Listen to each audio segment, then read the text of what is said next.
Hi,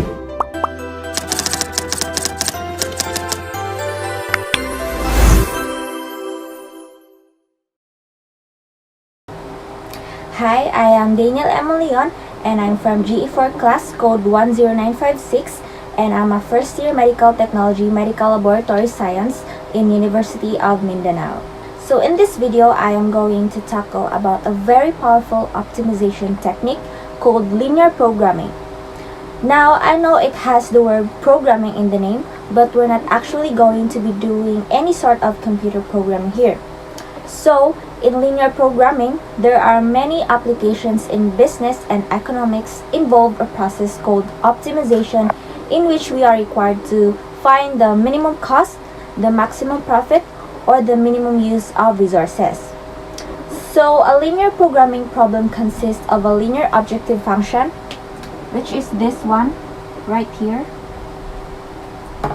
and a system of linear inequalities, which is called constraints, which is written down here. So the objective function gives the quantity that is to be maximized or minimized, and the constraints determine the set of feasible solutions. So now let's try to solve problem number 1. So find the maximum and minimum value of the function x plus y subject to the following constraints: x minus 2y is greater than or equal to negative 5, 4x plus y is less than or equal to 7, and 2x plus 5y is greater than or equal to negative 1. So our first step is we need to graph first our constraints, and we'll graph it here later. So now let's try x minus 2y greater than or equal to negative 5. So, to be able to graph this, we need to get first our x and y intercept. So first, let's get our x-intercept.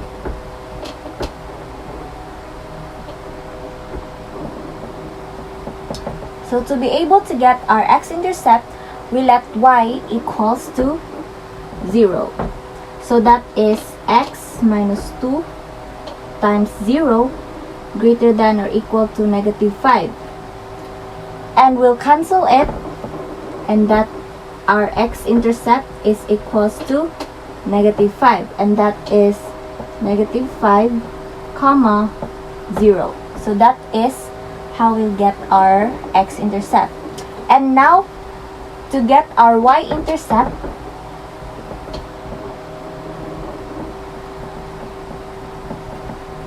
we'll let x2 equals to 0. So that is 0 minus 2y greater than or equal to negative 5. So that is negative 2y equals to negative 5. So divide both sides of the equation by negative 2. So our y-intercept is equals to 5 over 2.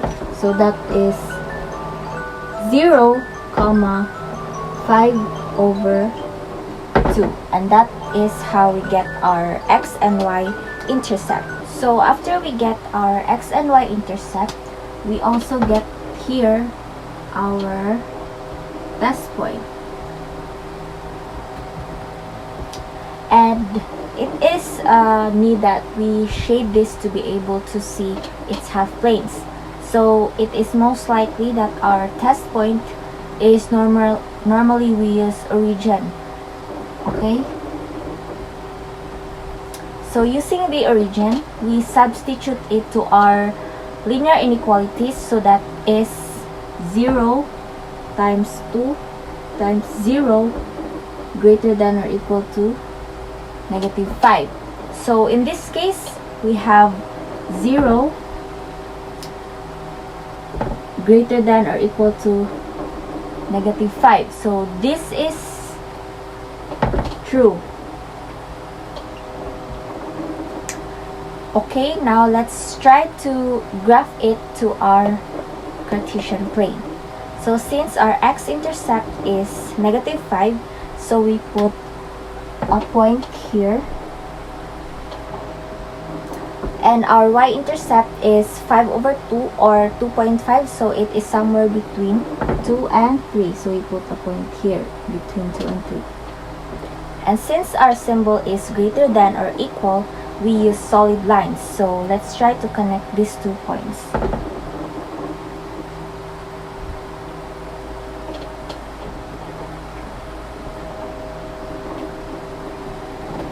So this line is the graph of our x minus 2y greater than or equal to -5. And since our test point is origin and we say true to it, then our shaded region is going to our origin. So this is our shaded region. And after we graph our inequality, we now graph our next inequality, which is the 4x plus y is less than or equal to 7. So this is our another constraint. So it's just the same procedure as before, so we also get the x and y intercept. So let's first get the x-intercept.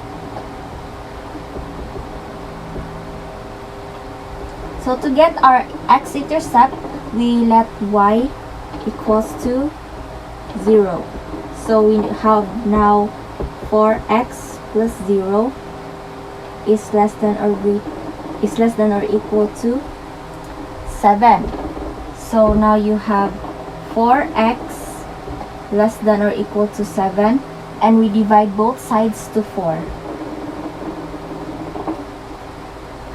So now you have x equals to 7/4.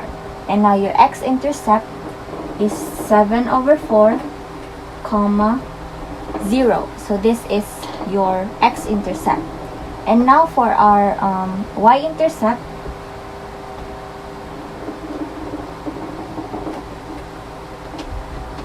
we let also x equals to 0. So now we have 4 times 0 plus y is less than or equal to 7. So we cancel this out. Now you have only y equals to 7. So your y-intercept is now 0, 7. So after we get our x and y-intercept, we need to see if it's true. So we use test point.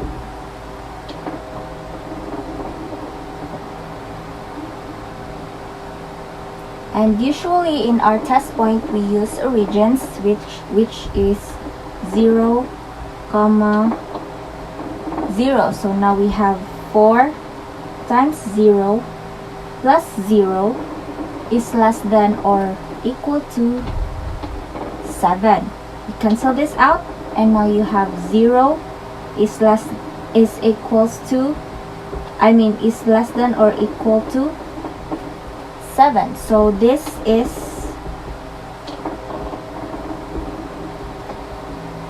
true. So to graph it, now we have x equals to 7/4. So 7/4 is equivalent to 1.75. So it is somewhere between 1 and 2. So we put it here. And our y is 7. So we put the other point here in 7. And now we try to connect these 2 points.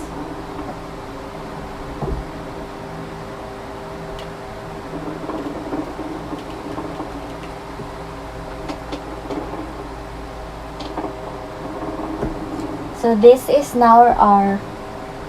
graph is now our 4x plus y is less than or equal to 7. So this is its shaded region.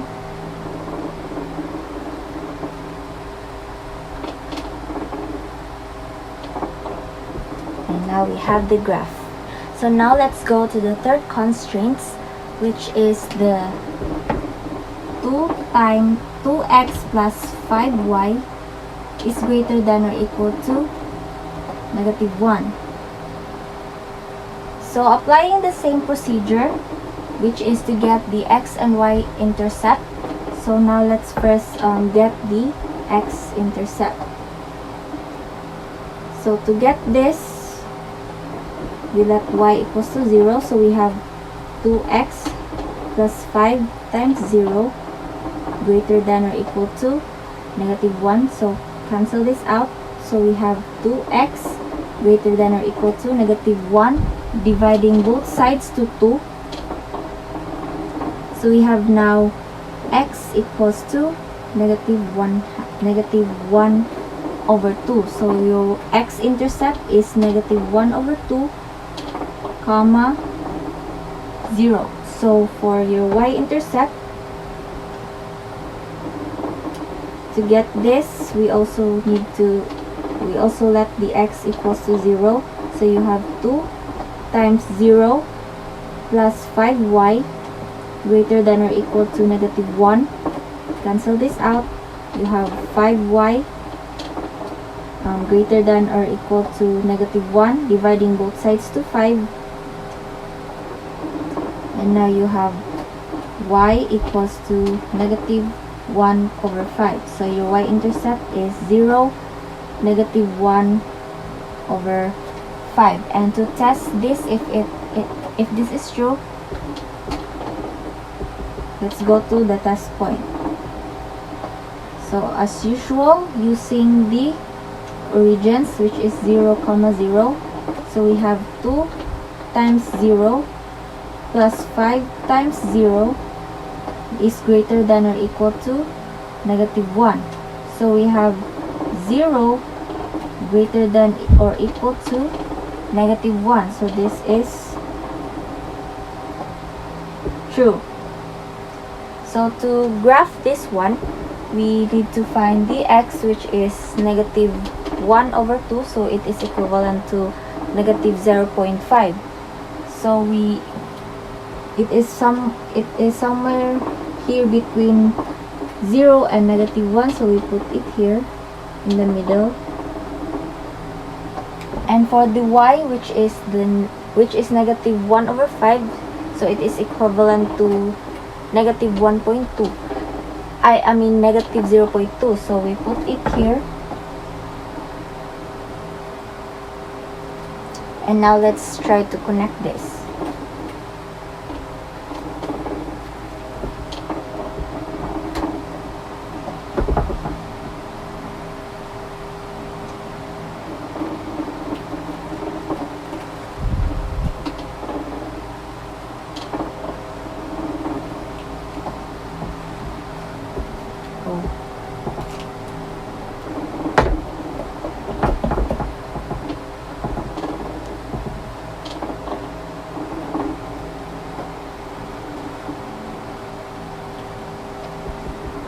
So this is now the graph of our 2x plus 5y is greater than or equal to -1.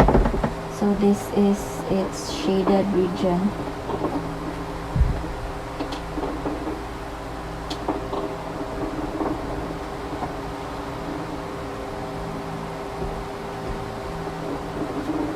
So now we've completed the 3 constraints to its graph. And now after we graph our systems or our 3 inequalities, we can now identify our feasible solutions. So as you can see in the graph, it is overlapping here in the middle. So it means that this one in the middle will be our feasible solution.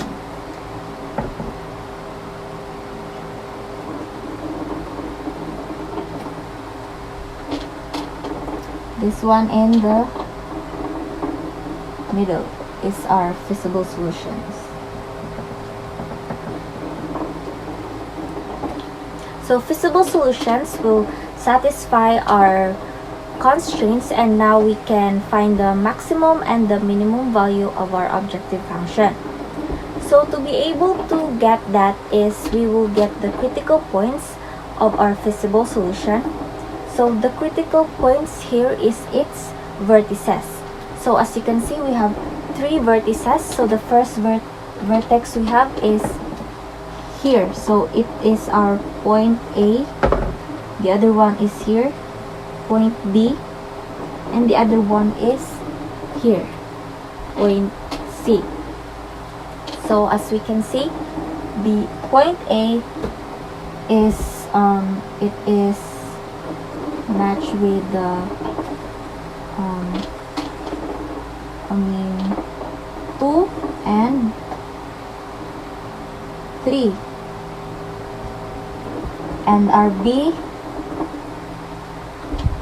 4 and -6,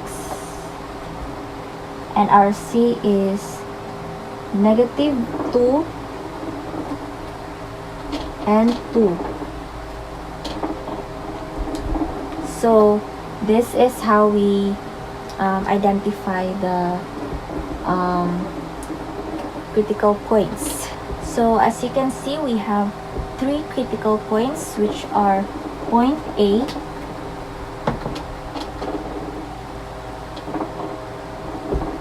which is +2 and 3, point B, which is 4, +4 and -6, point C, -2 and +2. Okay, so using the objective function, which is our function x plus y. So what we're going to do is we will substitute our point to our objective function, then we will get the value. And now to get this one, we need to add the points, which is 2 plus 3, 4 plus -6, and -2 plus 2. So we will add this to get our value. So we have 2 plus 3 from point A equals 5. Point B, we just need our calculator. So 4 plus -6 is equals to -2. And from our point C, which is -2 plus 2 equals 0. So now we have the maximum and minimum value. So our maximum value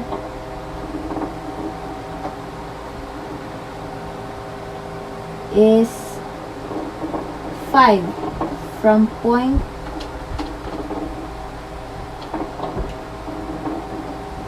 A, which is 2 and 3, and our minimum value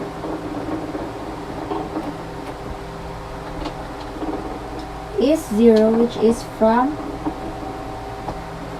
point C, which is -2 and +2. So this will be our final answer. So thank you for listening, and this is all my report. Thank you.